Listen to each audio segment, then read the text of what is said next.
काय मुलीचा परफ्यूम तुझ्या शर्टला मुलींचा परफ्यूमचा वास कुठून येतोय? कोण आहे ती जी मी नसताना तुला चिकटतीये? अगं मुलीचा नाही तो ईसीचा वास आहे.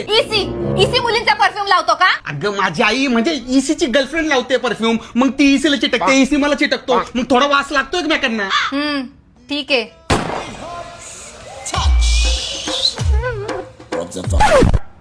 हा केस कोणाचा आहे? हा किरणचा केस आहे. वा वा वा, मला आहे ना माहितीच होतं ती हर्षलची बायको किरण आणि तुझं काहीतरी झंगाट सुरू आहे. त्या दिवशी कसं बोलला तिला, हॅपी बर्थडे बहिणी, गॉड ब्लेस यू. अगं मंद, किरण वहिनी नाही रे, किरण सलून वाला. त्याच्याकडे दाढी करायला गेलो तेव्हा त्याचा केस पडलाय. मुलांची केस एवढी मोठी असतात का? अरे मग काय तुझ्या बापासारखे सगळे टकले असतात का? बाप तर तुझा पण टाकलाय.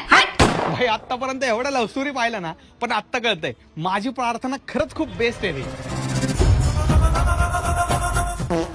माझी प्रार्थना, ओ सॉरी, तुझी प्रार्थना. मला आहे ना माहितीच होतं तू माझ्यासोबत चीट करतोयस. मला नंबर सांग तिचा. अरे नंबर जाऊ दे रे, तू ऍड्रेसच सांग मला तिचा. तिला आहे ना तिच्या घरात घुसूनच मारते.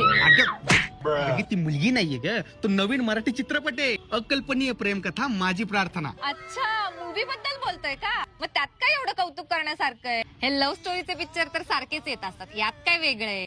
अगं पण हा इतर मूवी सारखा नाहीये, स्पेशल आहे, कधीही न ऐकलेली, कधीही न पाहिलेली अकल्पनीय प्रेम कथा. आणि याच्या लीड हिरोने त्याच्या कॅरेक्टरसाठी जे बॉडी ट्रान्सफॉर्मेशन केलंय ना, ते नक्कीच बघण्यासारखं आहे. आणि तुला सांगतो या ट्रान्सफॉर्मेशनचं 100% वर्ल्ड रेकॉर्ड बनेल. आणि आपल्या मराठी चित्रपटात असा प्रेमाचा युनिक कॉन्सेप्ट बघायला मिळतोय. आपल्यासारख्या प्रेक्षकांना अजून काय हवंय? खरंय. मी तर आधीच बघितला होता, म्हणून तुला दाखवणार होतो, सरप्राईज देणार होतो तुला.